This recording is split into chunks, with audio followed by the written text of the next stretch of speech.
जय श्री श्याम भक्तों। कार्तिक का पावन महीना चल रहा है। इस पावन महीने में हम कुछ भी दान, स्नान, कथा, श्रवण, पूजन करते हैं, उसका हमें करोड़ों गुना फल की प्राप्ति मिलती है। तो चलिए शुरू करते हैं। आज हम 21वां अध्याय बोले विष्णु भगवान की जय। श्रीमन नारायण नारायण नारायण, भज मन नारायण नारायण नारायण, लक्ष्मी नारायण नारायण नारायण, श्रीमन नारायण नारायण नारायण, भज मन नारायण नारायण नारायण। 21वां अध्याय। श्री नारद जी ने कहा, अब ब्रह्मा आदि देवताओं ने नतमस्तक होकर भगवान शंकर की बड़ी स्तुति की और कहा, हे प्रभु, आप प्रकृति से परे परब्रह्मा और परमेश्वर है। आप निर्गुण निर्विकार होकर सबके ईश्वर होकर भी नित्य अनेक प्रकार के कर्मों को करते हैं। शंकर जी, हम सब ब्रह्मा आदि आपके दास हैं। हे देवेश, हे शिव, आप प्रसन्न हो हमारी रक्षा कीजिए। हे नाथ, हम आपकी प्रजा हैं तथा सदा आपकी शरण में रहते हैं। नारद जी कहते हैं, जब इस प्रकार ब्रह्मा आदि सब देवताओं और मुनियों ने शिव जी की अनेक स्तुति करके उनके चरण कमलों का ध्यान करते हुए मौन ग्रहण कर लिया, तब उसे सुनकर देवताओं को वर देकर वह वहीं पर अंतर्ध्यान हो गए। पश्चात शिव जी का यश गाते हुए सब देवता भी प्रसन्नता पूर्वक अपने अपने स्थान को चले गए। महेशाख्यान से जलंधर का यह युद्ध चरित्र बड़ा पुण्यप्रद और सब पापों का नाश करने वाला है। यह सर्व सुखदायक और महेश को भी आनंददायक है। जो इन दोनों आख्यानों को पढ़ेगा और पढ़ावेगा, वह यहाँ पर सुखों को भोग कर अंत में गणेश पद को पावेगा। बोलिए विष्णु भगवान की जय। आज हमने 21वां अध्याय का पाठ का स्मरण किया है और अब हम थोड़े से भगवान के नाम के भजन गाएंगे, जो पथवारी के सामने गाए जाते हैं, तुलसा जी के सामने गाए जाते हैं। हर हर गंगा लहर तिरंगा, तेरी लहर मेरा शीतल चंगा, गंगा कै थोरे बाऊंगी आबा, तो जन्म जन्म वासुदेव सा बाबा, गंगा कै थोरे बाऊंगी झाऊं, तो जन्म जन्म मेरा चाचा सुताऊ, गंगा कै धोरे बोऊंगी राई, तो जन्म जन्म मेरी यशोदा सी माई, गंगा कै धोरे बाऊंगी जीरा, तो जन्म जन्म कन्हैया सा बीरा, गंगा कै धोरे बाऊंगी झाबी, तो जन्म जन्म सीता सी भाभी, गंगा कै धोरे काढ़ू का सीधा, तो जन्म जन्म मेरा छोटा सा भतीजा, गंगा कै धोरे बाऊंगी केसर, तो राज करे मेरा पति परमेश्वर, गंगा के धोरे बोऊंगी पेठा, तो जन्म जन्म मेरा बेटा पोता, गंगा के धोरे बोऊंगी बैना, तो जन्म जन्म मेरा चलेगा नैना, गंगा के धोरे बोऊंगी डोडा, तो जन्म जन्म मेरा चलेगा गोडा, गंगा के धोरे बोऊंगी भाया, तो जन्म जन्म मेरी चलेगी काया, गंगा के धोरे बोऊंगी ऊड़ा, तो जन्म जन्म पहनूंगी मैं चूड़ा, जन्म जब दीखी गंगा जी की पेड़ी, तो भूल गई सब छज्जा मेढ़ी, जब दीखी गंगा जी की रेती, तो भूल गई सब बेटा बेटी, जब दीखी गंगा जी की धारा, तो भूल गई सब परिवारा, जब लायो गंगा जी में गोतो, तो भूल गई मैं नफा टोटो, जब छोड़ो गंगा जी का गोतो, तो अब चित आया नफा टोटा, जब छोड़ी गंगा जी की धारा, तो अब चित आया सब परिवारा, जब छोड़ी गंगा जी की पैड़ी, तो अब चित आयो छज्जा मेड़ी, जब छोड़ो गंगा जी की रेती तो अब चित आयो बेटा बेटी। गंगा माई मैं तेरे कारण आई, ध्यान स्नान करती प्रभात नाम लेती। गंगा को है निर्मल नीर, नहाया धोया बना शरीर। गंगा टूटी बारंबार बाबुल सा माई बाबुल सब परिवार, भाई भतीजा सब परिवार, ससुरा सासू ससुरा सब परिवार, साईं सेती सब परिवार, गाय बछड़ा सब परिवार, अंधन लक्ष्मी मेरे द्वार, इचलियो तुलसा मेरे मंदिर में इचलियो। आज सखा मंदिर आई, मंदिर राजा रा बिठाई। सींचूंगी मैं तो आंचल माता, वाचल माता सबकी नाम धर्म के दाता। रघुनंदर के ओगरे में नारायण की नींद घनी, मेरे ठाकुर जी की नींद घनी। अब हम पथवारी का भजन गाएंगे।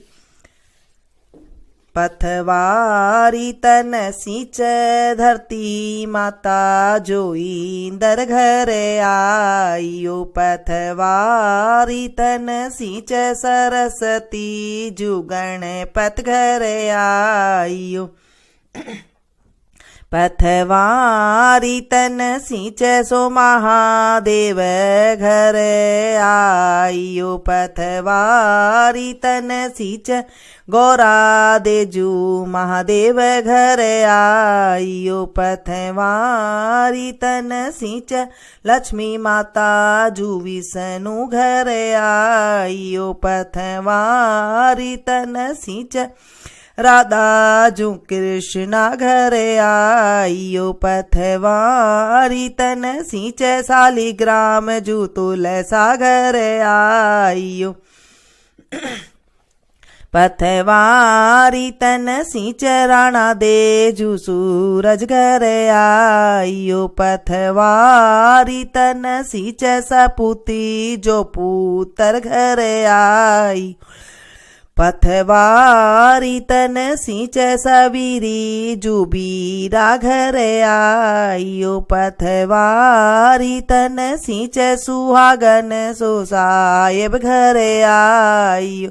मेरो साहेब आवे नौनी धलावे, मनी इच्छा फल पाइयो। पथवारी तू पथ किए रानी, भूला न बाट बतावे हे रानी। भूला न बात बिछड़ाया न, बिछड़ा न राह मिलाइयो। जब मेरा कान्हा कलेवा मांगे तो दे दूं माखन मिश्री हो राम। जब मेरा कान्हा दुल्हड़ियां मांगे तो मैं दे दूं वृषभाने की लाडली हो राम। जब मेरा कान्हा बंसरी मांगे तो दे दूं हरे बांस की पोरी हो राम। फूटी थाली भोजन खाए, उसका जन्म अखरता जाए। फूटे लोटे सींचन जाए, उसका जन्म अखारत जाए। पीपल काठे गड़े की वाड़, उसका जन्म अखारत जाए। सास पीसे भौआ खाए, उसका जन्म अखारत जाए। घर में घी और जो रूखो खाए, उसका जन्म अखारत जाए। घर घोड़ी जो पैदल जाए, उसका जन्म अखारत जाए। बेटी कै घर बाबुल खाए, उसका जन्म अखारत जाए। साबुत थाली भोजन खाए, उसका जन्म सफल हो जाए। साबुत लोटे सींचन जाए, उसका जन्म सफल हो जाए। चंदन काटे गढ़े किवाड़, उसका जन्म सफल हो जाए। बहू पीसे सासू खाए, उसका जन्म सफल हो जाए। घर में घी की चुपड़ी रोटी खाए, उसका जन्म सफल हो जाए। घर घोड़ी जो चढ़कर जाए, उसका जन्म सफल हो जाए। बाबुल कै घर बेटी जी में, उसका जन्म सफल हो जाए। नहा धोए मंदिर तो जाए, उसका जन्म सफल हो जाए। जय घर कन्या कंवारी होए, जय घर राम संवारी होए। जिस घर बालक खेले राम, उस घर राम लियो अवतार। जो देगी बिल्ली ने ग्रास, तो पावेंगे वृंदावन वास।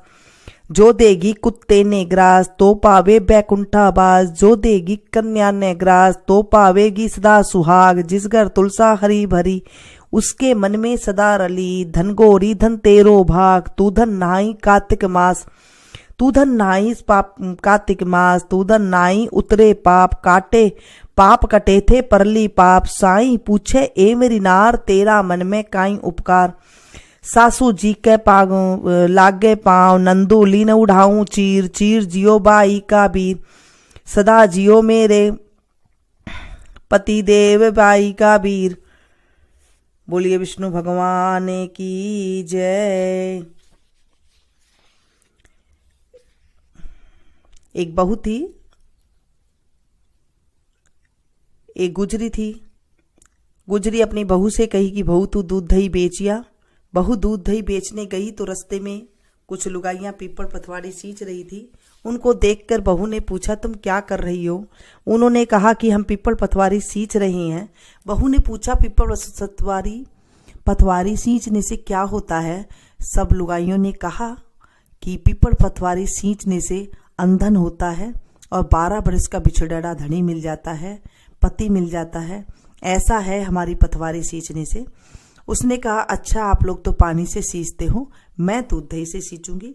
गुजरी की बहू रोज जाया करती थी दूध बेचने के लिए, तो दूध तो पीपल में चढ़ा देती थी और पथवारी में दही चढ़ा देती थी।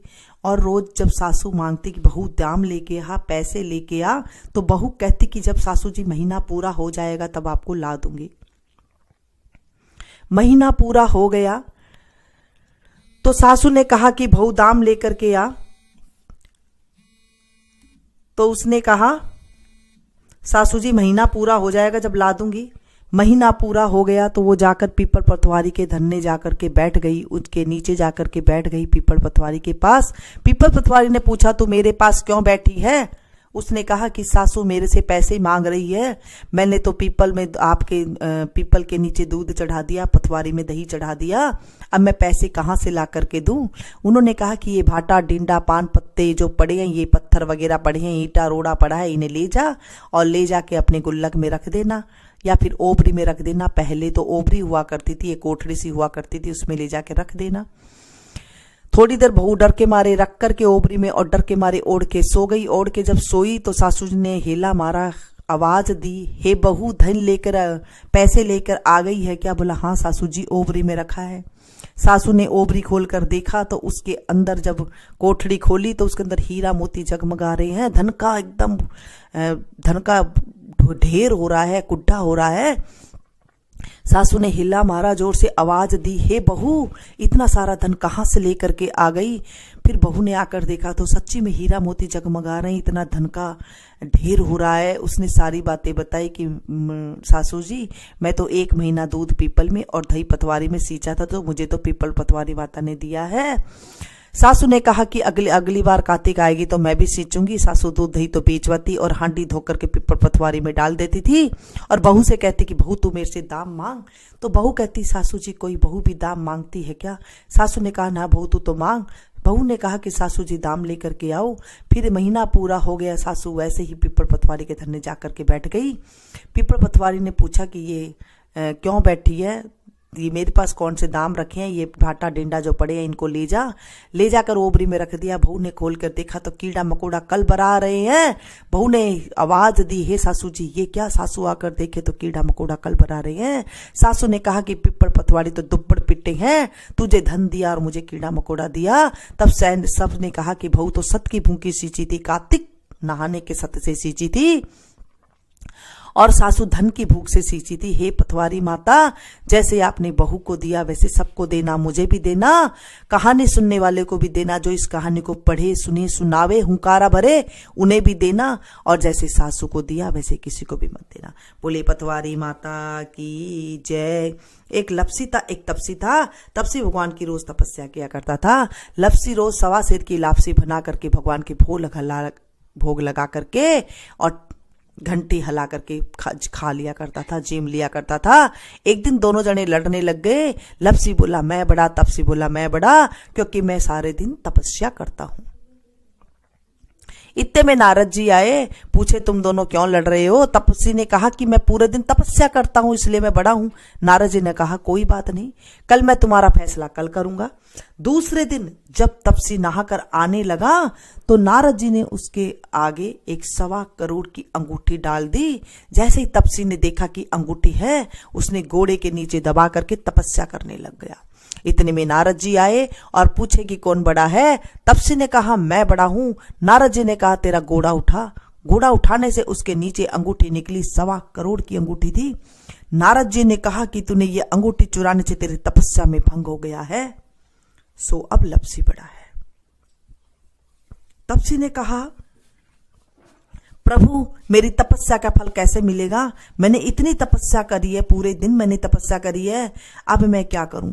नारद जी ने कहा कि सिर्फ एक उपाय है, तेरी तपस्या का फल कार्तिक नहाने वाली देगी।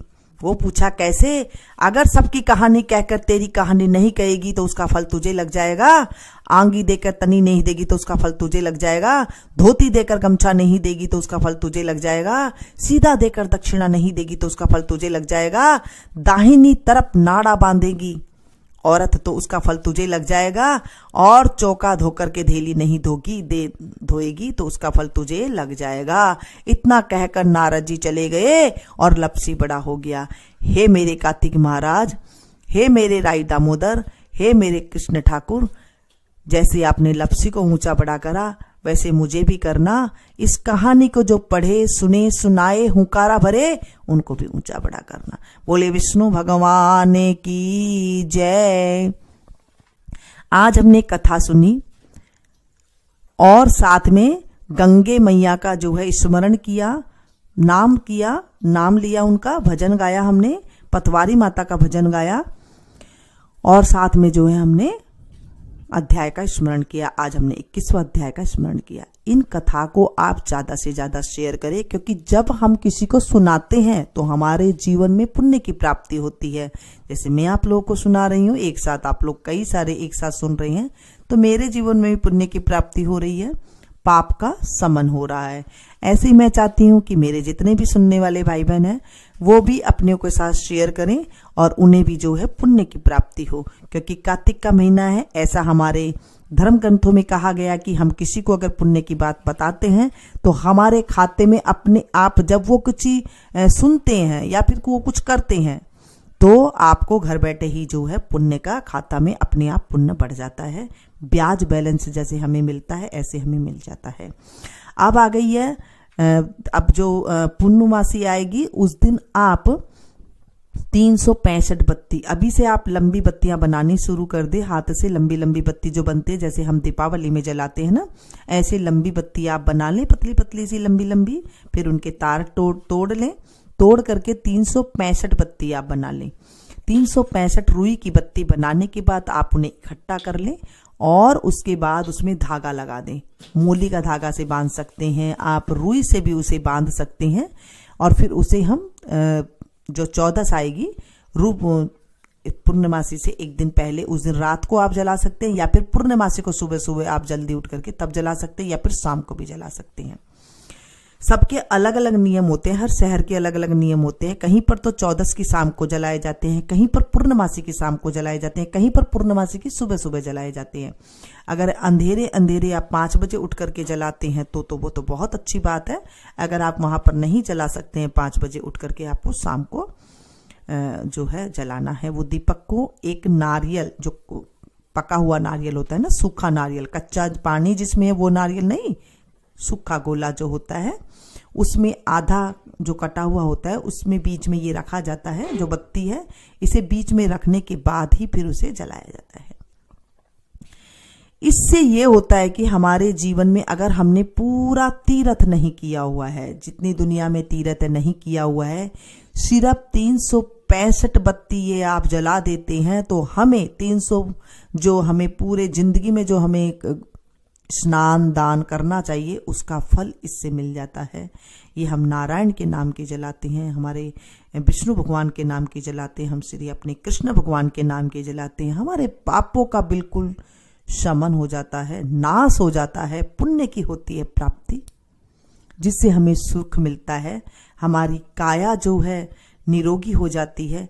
क्योंकि देखिए, जब हम शुभ कर्म करते हैं, जिन्होंने भी 1 महीना इसका स्मरण किया, या फिर आज से ही आपने स्मरण किया है कथा का, या फिर आप 5 दिन, अब मैं आपको पंचभिक्खु के बारे में आज बता दूंगी, या फिर कल से आपके पास आ जाएगी। आज शायद 11 बजे आ जाएगी, अगर आपके पास आने का अगर हो जाता है तो।